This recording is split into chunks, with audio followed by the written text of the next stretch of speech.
Bismillahirrahmanirrahim. Assalamualaikum warahmatullahi wabarakatuh. Bismillah, biquwatillah, wa bihi nasrillah, la hawla wa la quwwata illa billah. Asyhadu an la ilaha illallah, asyhadu anna Muhammadan abduhu wa rasuluh. Allahumma fassalli wa sallim ala sayyidina Muhammadin wa ala alihi wa sahbihi ajma'in. Rabbi shrah li sadri wa yassir li amri wa hlul 'uqdatam min lisani yafqahu qawli. Amma ba'd. Qala Allah ta'ala fi kitabil karim wa huwa asdaqul qailin. A'udzu billahi samil 'alim minasy syaithanir rajim. Bismillahirrahmanirrahim. Ya ayyuhalladzina amanu taqullaha haqqa tuqatih wa la tamutunna illa wa antum muslimun. Sadaqallahul azim wa sadaqa rasuluhul karim wa nahnu ala dzalika minasyahidin walhamdulillahi rabbil alamin.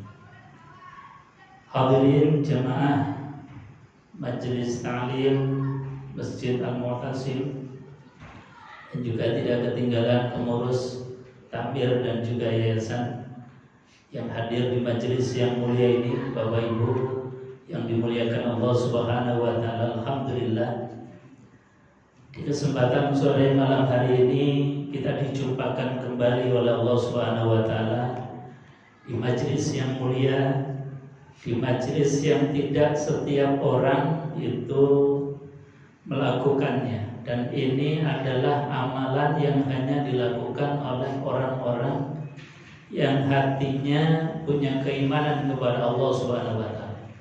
Itu apa? Aktivitas ruku dan sujud kepada Allah. Jadi aktivitas ruku dan sujud bersimpuh di hadapan Allah itu adalah aktivitas kemuliaan makhluk terhadap Khaliknya. Karena tidak semua makhluk itu ruku sujud di hadapan Allah. Maka ketika kita ini ditakdir kok bisa ruku dan sujud, itu kenikmatan yang tiada tara. Kenapa? Karena kenikmatan bisa ruku dan sujud ini adalah kenikmatan yang menyelamatkan kita dan menjadi identitas kita nanti di akhirat. Apalagi setelah ruku dan sujud, kemudian kita lanjutkan juga aktivitas yang mulia, yaitu ta'lim. Itu sudah kenikmatan yang tiada terhingga. Dengan ta'lim ini kita menyempurnakan yang belum sempurna, menggenapkan yang belum genap, menjadi tambahan pengetahuan terhadap kita, sekaligus juga mendiagnosa apa yang mungkin ada penyakit-penyakit hati di dalam hati kita. Ini adalah di antara fadilah kemuliaan dari taklim atau kita berada di majelis ilmu. Maka tidak ada kalimat yang lebih pantas untuk kita ucapkan ketika kita ditakdir untuk menikmati hidangan nikmat Allah yang tiada tara ini, kecuali biqaulina alhamdulillahi rabbil alamin. Bapak Ibu hadirin jamaah yang dimuliakan Allah, pada malam hari ini saya ingin menyampaikan satu kitab, yaitu Syajaratul Ma'arif, yang dikarang oleh Al-Imam Izzuddin Abdus Salam, atau yang dikenal dengan Sultanul Ulama. Jadi pimpinannya para ulama. Karena beliau itu memberikan satu pemahaman yang gampang terhadap kita dalam memahami Al-Quranul Karim. Jadi Quran yang 30 juz itu disampaikan oleh beliau dengan bahasa-bahasa yang gampang, dengan logika-logika yang gampang. Untuk apa? Di antaranya adalah untuk mendiagnosa hati kita. Karena ini hal yang penting. Kenapa? Karena Quran itu di antara keutamaannya adalah asy-syifa, menjadi obat bagi kita. Maka ketika kita ini hadir di majelis ilmu, majelis Quran, bagaimana kita ini setelah keluar dari majelis itu hatinya menjadi sehat. Hati kita ini menjadi sedia kala sebagaimana Allah sampaikan di dalam Al-Qur'anul Karim dengan bahasa qalbun salim, yaitu hati yang sehat. Makanya beliau Al-Imam Izzuddin Abdussalam memberikan kurikulum pertama di dalam kitab Syajaratul Ma'arif, itu adalah fit takhalluqi bi sifatir rahman ala hasbil imkan. Kurikulum yang disampaikan oleh beliau yang pertama adalah fit takhalluqi bi sifatir rahman. Kita hendaknya belajar untuk bersifat dengan sifat-sifatnya Allah Subhanahu wa taala, zat yang maha rahman. Jadi kalau kita ini mengawali sebagai manusia, mendidik hati, pikiran, perbuatan dan ucapan kita dengan sifat-sifat rahman, kalau dalam bahasa beliau ala hasbil imkan, semampu kita, sekuat kita untuk mendekatkan diri dengan sifat-sifat Ar-Rahman, sifat-sifat Allah Subhanahu wa taala. Sebagaimana Allah Subhanahu wa taala ketika menyampaikan kepada Nabiullah Adam alaihissalatu wassalam, yang ketika Adam itu diberikan amanat untuk menjadi khalifatullah fil ardh. Apa yang dilakukan Allah adalah mengajari Nabiullah Adam alaihissalatu wassalam dengan asma dan sifatnya Allah. Dikenalkan wa 'allama Adamal asma'a kullaha. Ini yang pertama. Wa 'allama Adamal asma', dan Allah mengajarkan kepada Nabiullah Adam. Apa yang diajarkan? Al asma kullaha. Asma-asma, nama-nama semuanya. Kalau dulu guru-guru kita itu menjelaskannya, Nabiullah Adam itu diajari ini batu, ini tanaman, ini macam-macam itu. Tapi sebetulnya kalau kita lihat dalam tafsirnya, kalau hanya sekedar itu kecil. Yang diajarkan Allah kepada Nabiullah Adam adalah Adamal asma'a kullaha. Asma'a kullaha yaitu asma-asma Allah semuanya diajarkan kepada Nabiullah Adam. Agar apa? Agar Adam itu kenal dengan sifat-sifatnya Allah. Agar Adam itu kenal dengan nama-nama Allah. Sehingga apa? Ketika kita kenal dengan sifatnya Allah, apapun yang kita perbuat, apapun yang kita lakukan, itu hendaknya menyerupai, mengikuti apa yang menjadi sifat-sifatnya Allah Subhanahu wa ta'ala. Maka sekali lagi Al-Imam di dalam kitab Syajaratul Ma'arif ini, bab pertama, kurikulum pertama adalah at-takhalluqi bi sifatir rahman ala hasbil imkan. Jadi hendaknya kita itu berakhlak dengan akhlaknya Allah, zat yang maha rahman. Misalnya kita oleh baginda Rasulullah sallallahu alaihi wasallam itu diajarkan oleh beliau, tiap kali kita melakukan amal kebaikan apapun bentuknya, itu kata Kanjeng Nabi, awali dengan Bismillahirrahmanirrahim. Bahkan Al-Imam An-Nawawi itu mengutip hadis dari baginda Rasulullah SAW. Kanjeng Nabi mengatakan bahwasanya kullu amrin zibalin la yubda'u fihi bi Bismillahirrahmanirrahim fahuwa aqta. Dalam redaksi yang lain fahuwa ajzam. Kata Kanjeng Nabi, kullu amrin, semua kebaikan, bentuk kebaikan apapun, baik kebaikan yang bersifat lisan, verbal, kebaikan yang berupa amal perbuatan kita, la yubda'u fihi bi bismillah, yang tidak diawali dengan Bismillahirrahmanirrahim, itu fahuwa aqta, maka menjadi terputus, pahalanya terputus. Ini kan eman-eman. Makanya ketika kita melakukan kebaikan apapun, jangan lupa ingat zat yang memberikan kebaikan kepada kita, yaitu Allah Subhanahu wa taala. Mau makan, baca bismillah. Mau minum, baca bismillah. Mau memakai pakaian, baju, baca bismillah. Mau tanda tangan, baca bismillah.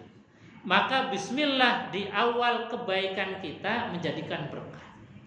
Tapi ketika tidak ada bismillah, maka kebaikan itu bisa terputus atau minimal wahwa ajzam. Ajzam itu adalah sesuatu yang tidak sempurna.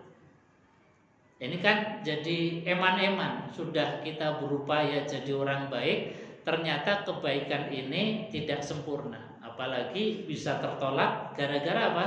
Gara-gara kita tidak mengawali dengan bismillahirrahmanirrahim.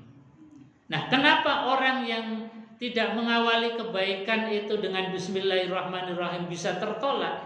Karena orang yang mengawali kebaikan tanpa bismillah itu dalam hatinya pasti ada penyakitnya. Seolah-olah kebaikan yang kita lakukan atas jeripayah kita sendiri, atas ilmu dan pemahaman kita sendiri, atas kekuatan kita sendiri, seolah-olah tidak ada hubungannya dengan Allah Subhanahu wa taala. Ini kan jadi sombong. Kita ruku dan sujud bentuknya sholat ibadah. Tapi kalau kita ini merasa bahwa ibadah karena kita punya kemampuan, kita punya ilmu, ini bisa menjadikan ibadahnya bentuknya betul, tetapi mengawalinya itu dengan kesombongan di dalam hati. Makanya sekali lagi bahwasanya mengawali dua sifat Allah di dalam setiap amal kebaikan itu menjadi hal yang penting. Karena apa? Dengan kita mengucapkan bismillahirrahmanirrahim, dengan menyebut asma Allah, zat yang maha rahman, zat yang maha rahim, itu kita sadar bahwasanya kebaikan kita kalau tidak dituntun oleh Allah, kita nggak akan jadi orang baik. Kebaikan kita ini kalau tidak dibimbing oleh Allah, maka tidak akan menjadi kebaikan. Makanya Kanjeng Nabi mengajarkan la haula wala quwata illa billahil aliyyil azim. Tidak ada daya dan kekuatan ketika kita beribadah, wala quwata, dan tidak ada kekuatan untuk menghindar dari maksiat, illa billah, kecuali semuanya itu adalah yang memberikan kemampuan Allah Subhanahu wa taala. Jadi kalau sudah la haula wala quwata illa billah itu insyaallah hati kita ini sudah bersih dari sifat at-takabbur, dari sifat sombong, merasa bisa, merasa mampu. Makanya menjadi penting kita mengawali bismillahirrahmanirrahim. Di samping tadi, ketika kita mengawali dengan bismillahirrahmanirrahim, kita dibimbing dengan dua sifat tadi minimal. Sifat yang unggul yang selalu kita ini sampaikan, bahwasanya Allah punya sifat Ar-Rahman dan sifat Ar-Rahim untuk menjadi akhlaknya kita. Ketika kita berucap, berbicara dilambari dengan sifat Ar-Rahman, Ar-Rahim, itu pasti omongan kita ini akan ditoto. Omongan kita ini pasti akan dijaga. Karena apa? Karena omongan kita harus Rahman Rahim. Omongan kita jangan sampai ini kan mulut-mulutku sendiri, atau bahasa yang lebih umumnya ini kan cangkem-cangkemku dewi. Meh ngomong apa terserah aku. Ini orang nggak tahu konstitusi Quran. Orang nggak tahu hukum di dalam Al-Quranul Karim. Quran itu mengajarkan kepada kita, meskipun itu kamu akui sebagai milikmu, meskipun itu dianggap sebagai miliknya kamu, wa fi amwalihim haqqul lisaili wal mahrum. Kata Allah, Wa fi amwalihim, dan dari harta yang Allah berikan kepada mereka, kepada kita. Termasuk harta ya, kita diberikan harta berupa mulut, diberikan harta berupa mata, diberikan harta berupa tangan. Ternyata kata Allah ada hakul lisail wal mahrum, ada haknya orang lain, baik diminta maupun tidak diminta. Nah, kesadaran ini yang kemudian harus kita munculkan. Ya Allah, saya ini punya mulut untuk ngomong, maka ngomong saya ini harus menjadikan manfaat untuk orang lain. Sehingga ucapannya ini dikontrol, jangan sampai kalimat yang kita ucapkan menyakiti hati orang, menyinggung hati orang lain, menjadikan telinga orang yang mendengar itu merah, menjadikan hati orang yang mendengar itu marah, dan lain sebagainya. Ini namanya orang yang lisannya dibimbing dengan sifat Ar-Rahman Ar-Rahim. Dalam perbuatan kita juga sama, dalam keluarga juga sama. Kalau kita bangun keluarga ini dengan sifat Ar-Rahman, sifat Ar-Rahim, insya Allah bangunan rumah tangga kita ini sebagaimana yang diidamkan oleh Kanjeng Nabi, baiti jannati. Jadi rumah tanggaku laksana surgaku. Baiti jannati itu bukan berarti rumah tangga yang gak ada konflik. Rumah tangganya Kanjeng Nabi itu juga ada cemburu, ada salah paham, kadang juga ada riak-riak konflik. Tetapi konflik itu dikelola dengan Rahman dan Rahimnya Allah, sehingga tidak sampai berujung kepada perceraian, tidak sampai berujung kepada pengadilan agama. Ini namanya membangun rumah tangga dengan Rahman Rahim. Sebesar apapun konflik dalam rumah tangga, kalau kita kelola dengan metodologi Quran, kalau kita kelola dengan Rahman dan Rahim, itu pasti akan ada problem solvingnya, ada jalan keluarnya dari Allah Subhanahu wa Ta'ala. Ini sekali lagi bahwa sesuatu itu harus dibangun dengan sifat Rahman dan Rahimnya Allah. Makanya di kurikulum awal ini Al-Imam Izzuddin Abdussalam itu memberikan satu babnya fit takhalluqi bi sifatir Rahman ala hasbil imkan. Jadi kata beliau, ayo kita berakhlak dengan akhlaknya Allah. Mari kita berakhlak dengan akhlaknya Zat yang Maha Rahman, Zat yang Maha Rahim. Insya Allah akan dibimbing oleh Allah Subhanahu wa Ta'ala. Ini. Jadi sekali lagi bahwasanya mengawali Bismillahirrahmanirrahim ini menjadi penting. Tetapi sekali lagi bahwasanya kalimat Bismillahirrahmanirrahim ini harus selalu kita update terus. Jangan hanya sekedar kebiasaan dan budaya. Seperti kita mengucapkan salam, itu kan kadang-kadang salam kita salam yang sudah kadung jadi tradisi budaya saja, tetapi hilang makna. Karena biasanya sesuatu yang biasa ini akan hilang maknanya kalau kita ini tidak update terus ilmu dan tujuannya. Misalnya salam, kita setelah salam ternyata masih nyakiti orang lain. Ini berarti bukan salam. Salamnya baru sekedar lip service, baru sekedar kebiasaan budaya saja. Maka harus dipahami salam itu maknanya gimana sih? Makna salam itu adalah penjaminan kita terhadap siapapun yang kita temui tidak akan terzolimi oleh lisan dan tangan kita. Nah, kalau salamnya kita itu sudah model seperti itu, insya Allah nggak akan ada konflik. Kalaupun ada konflik, insya Allah akan mudah untuk diredakan. Kalau salamnya adalah salam yang kita ini update terus nilai-nilai filosofinya, yaitu apa? Menjamin siapapun yang kita temui tidak akan terkena kezoliman lisan dan tangan kita. Kadang-kadang malah Jangankan orang umum, pengajian saja awalnya assalamualaikum, tetapi di tengah-tengahnya memaki-maki, di tengah-tengahnya mencaci, di tengahnya merendahkan orang lain. Ini enggak salam. Salam itu adalah siapapun akan menjadi tenang, siapapun akan tercerahkan, siapapun akan terselamatkan dari lisan kita.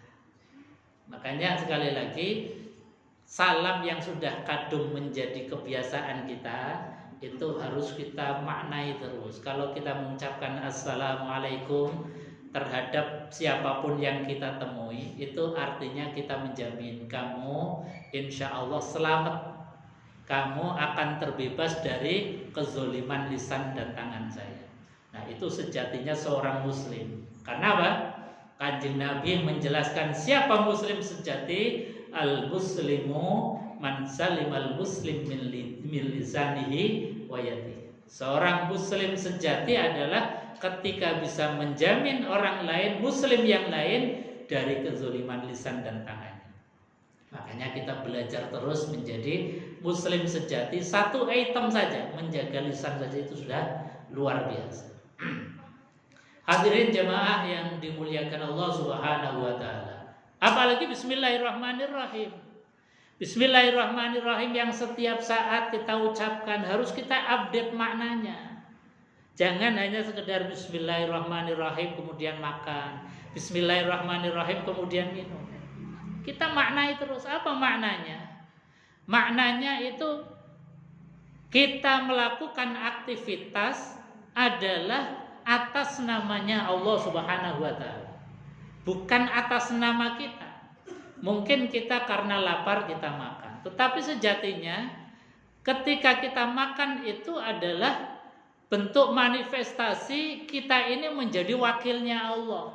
Karena dititipi oleh Allah jasad, yang jasad ini membutuhkan makanan, maka ketika kita makan adalah bagian dari wakilnya Allah menjaga tubuh ini. Jadi bukan karena kitanya yang lapar, tetapi kita memakan, minum itu dalam rangka menjadi khalifatullah, menjadi wakilnya Gusti Allah. Sama kita di dalam bermasyarakat.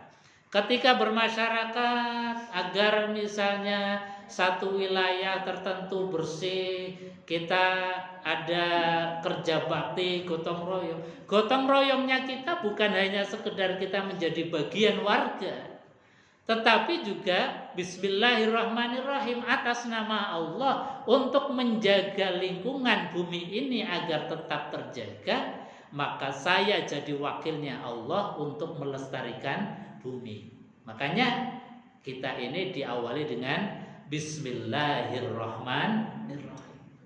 Jadi kesadaran ini yang harus kita tumbuhkan, bukan hanya sekedar kalimat rutin mau makan bismillah, mau minum bismillah, tetapi ada penghayatan, ada nilai-nilai filosofi yang kita pahami, kita hayati, sehingga apa? Akan mengakar di dalam setiap gerak-gerik kita. Kadang-kadang kita seorang muslim ini masih kalah dengan saudara-saudara kita yang non-muslim. Seorang non-muslim itu kan kalau mau makan itu khusyuk banget. Gini apa betul? Itu luar biasa. Kalau mau makan itu pasti diam dulu. Diam dulu, gak tahu apa yang dibaca. Tapi dia mengingat Tuhannya. Meskipun mungkin Tuhannya yang dianggap itu salah persepsi, ya itu masalah lain. Tapi yang jelas mereka itu ingat terhadap zat yang memberi makanan. Dengan meluangkan waktu sebentar, diam, kemudian setelah itu baru makan. Padahal itu kan ajaran Kanjeng Nabi Muhammad SAW. Kanjeng Nabi mengingatkan kepada kita, sebelum makan ingat zat yang memberi makan kepada kita. Kadang-kadang kita sudah ada makan lap-lep aja, apalagi kalau gratisan. Wah, luar biasa. Cocok nih. Kita kadang-kadang lupa terhadap zat yang memberi kepada kita. Makanya butuh bismillahirrahmanirrahim. Tetapi sekali lagi, bismillah yang diupdate pengetahuan dan pemahamannya, bukan hanya sekedar lip service atau yang sudah kadung menjadi kebiasaan. Dan juga Bismillahirrahmanirrahim itu mengajarkan kepada kita bahwasanya Allah Subhanahu wa taala itu zat yang maha rahmah, zat yang maha kasih sayang. Yang kasih sayangnya itu bentuknya ada dua macam, ada Rahman, ada Rahim. Rahman itu kata para ulama tafsir adalah sifat rahmatnya Allah yang diberikan kepada semua makhluknya, min jami'il makhluk. Jadi semua makhluknya Allah itu dikasih tanpa syarat. Yang iman ya dikasih, yang kafir ya dikasih, yang kenal dengan Allah ya dikasih, yang belum kenal dengan Allah juga dikasih. Itu namanya Rahman. Jadi sifat rahmatnya Allah yang berupa Rahman ini tanpa syarat, siapapun diberi.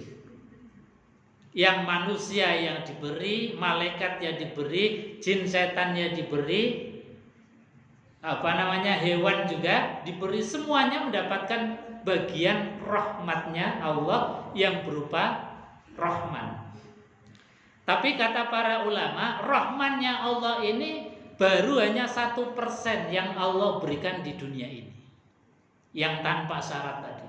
Semuanya diberi, semuanya mendapatkan rahmannya Allah Subhanahu wa ta'ala. Makanya kita juga harus menanamkan sifat rahmannya Allah dalam diri kita, yang kadang-kadang kita berikan tanpa syarat. Pokoknya siapapun, misalnya ketika ada orang membutuhkan atau ada kecelakaan atau ada apa saja, kita kan gak harus nanya, kamu Islam gak? KTP-nya apa? Kita harus bantu saja. Karena apa? Kita harus punya sifat rahman di dalam diri kita. Tapi tadi rahmannya Allah itu baru 1% yang Allah percikan di dunia ini. Sedangkan sifat rahimnya Allah, rahmatnya Allah yang berupa rahim, itu yang kata para ulama 99%.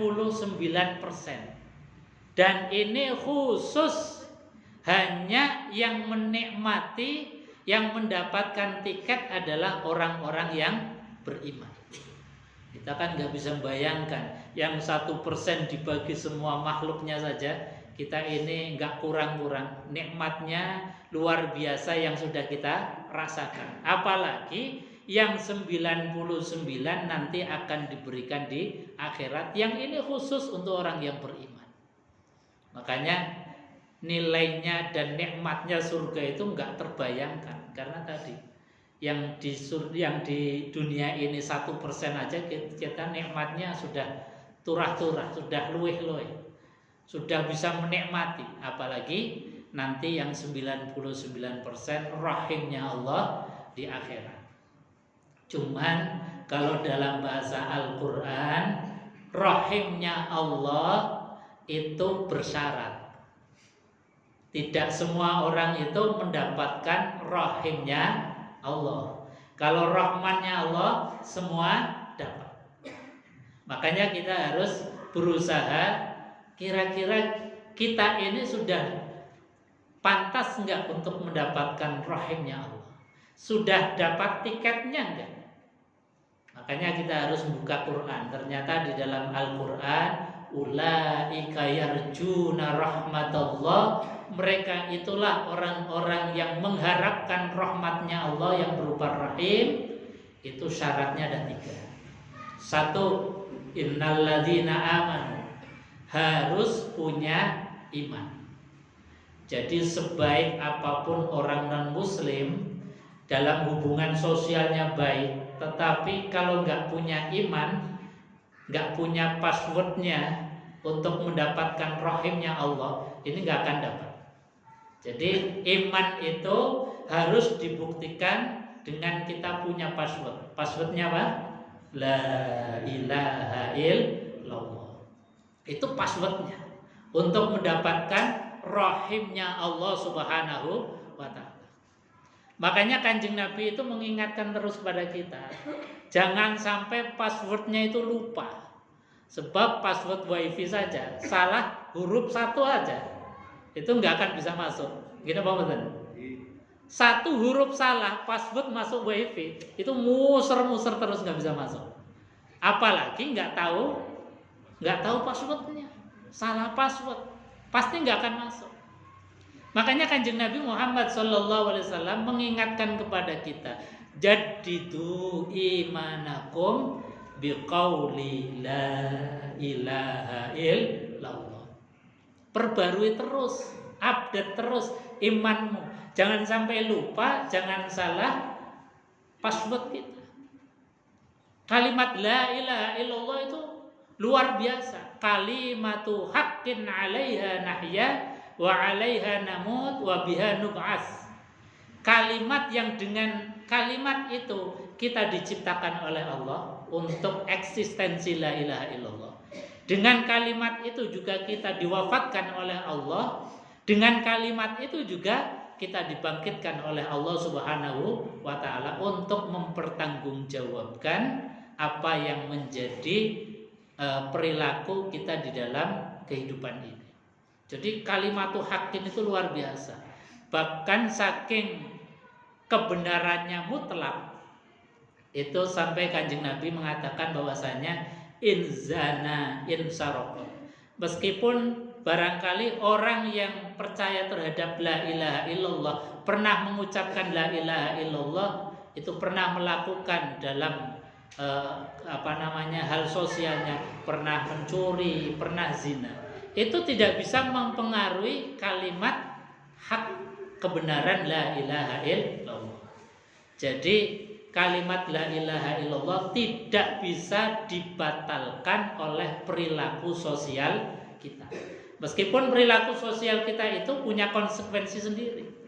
Yang zina ya ada konsekuensi hukumnya, yang mencuri juga ada konsekuensi hukumnya. Tetapi tidak bisa membatalkan kalimatu haqqin, kalimat yang kebenarannya absolut. Contoh misalnya, kan kita ketika ada orang mengatakan 1 tambah 1 pasti 2. Kita nggak boleh misalnya, oh kamu orang nggak benar, nggak boleh ngomong 2. Hanya karena perilaku sosialnya nggak benar, nggak bisa dibatalkan. Karena apa? Karena 1 tambah 1 adalah kebenaran yang mutlak. Dan kalimat la ilaha illallah kebenarannya lebih mutlak daripada kalimat 1 tambah 1 2. Jadi tidak bisa dibatalkan oleh perilaku sosial. Perilaku sosial ya ada konsekuensi hukumnya, dan juga kalimat la ilaha illallah kebenarannya tidak bisa dibatalkan. Makanya jaga terus kalimat la ilaha illallah.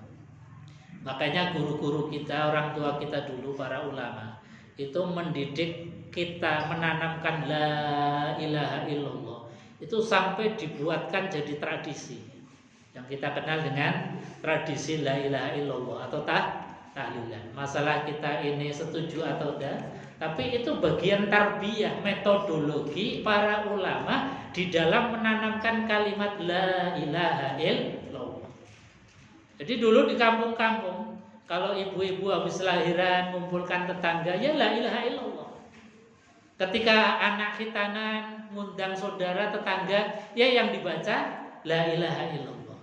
Ketika anak kita itu nikahan, ngundang saudara, ngundang tetangga, ya masih la ilaha illallah. Sampai dalam keadaan meninggal dunia masih dibuka pintu untuk datangnya tamu, yang dibaca ya la ilaha illallah. Kenapa? Karena untuk menanamkan ini, jangan sampai lupa, jangan sampai lepas.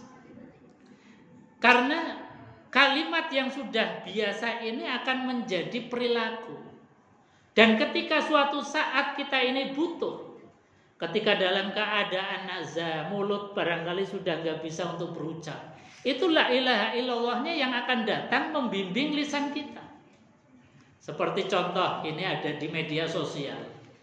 dalam media sosial itu banyak di TikTok dan lain sebagainya, ada seorang hufadzul Quran, seorang penghafal Al-Quran. Yang penghafal Al-Quran itu kan tiap hari itu pasti murojaah terus. Karena kalau nggak murojaah itu hafalannya hilang. Minimal 3 juz dalam sehari atau 5 juz. Itu baru mungkin hafalannya terjaga. Walhasil seorang hafizul Quran ini ditakdir oleh Allah sakit. Yang sakitnya sampai dalam keadaan nazar, dalam keadaan sakaratul maut, yang akal sudah nggak berfungsi. Dalam detik komputer itu sudah menunjukkan bahwasanya dia itu akalnya sudah nggak berfungsi, sudah koma. Tapi apa yang terjadi? Dalam keadaan akal sudah nggak berfungsi, sudah koma, tapi lisannya itu masih dermimil untuk membaca Al-Quranul Karim. Artinya apa? Lisan sudah nggak bisa connect dengan otak, tetapi Qur'annya ini justru yang datang membimbing lisannya mengucapkan kalimat yang dulu ketika sehat selalu diucapkan. Nah, ini sama dengan kalimat tauhid la ilaha illallah. Kalau kita ini jarang nandur la ilaha illallah, maka bagaimana mungkin kita akan menuai hasilnya la ilaha illallah. Kita sangat ingin ketika dalam keadaan butuh pas nazar ada la ilaha illallah.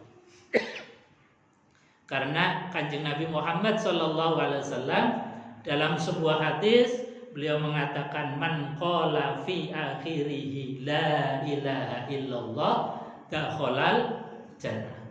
Orang yang akhir hidupnya lisannya mengucapkan kalimat la ilaha illallah itu dapat dipastikan akan masuk ke dalam surga. Tapikah apa kita bisa menjamin? Kita pasti ingin dalam keadaan kritis, dalam keadaan yang kita genting, sangat butuh la ilaha illallah, pengennya kita bisa mengucapkan. Tapi apakah kita ini kemudian bisa? Maka caranya para ulama tadi membimbing, mendidik kita nandur terus kalimat la ilaha illallah. Semakin banyak nandur la ilaha illallah, suatu saat ketika kita membutuhkan la ilaha illallahnya yang datang membimbing kita. Seperti tadi, seorang hufadzul Quran dalam keadaan nazar, logika kita sudah nggak bisa mencerna, wong sudah koma, sudah akal nggak connect dengan lisan, kok ternyata masih mengucapkan kalimat kalam-kalam Allah Al-Quranul Karim. Ini fakta. Dan ini ada di dalam media sosial dan di zaman kita. Artinya bahwasanya apa yang dilakukan oleh para ulama di dalam mendidik kita itu jangan sampai tadi passwordnya lupa, passwordnya tidak tahu. Ini bahaya sekali. Karena apa? Karena ini kunci mendapatkan rahmatnya Allah yang berupa rahim nanti di akhirat. Harus punya iman, dan iman itu dibuktikan dengan biqauli la ilaha illallah.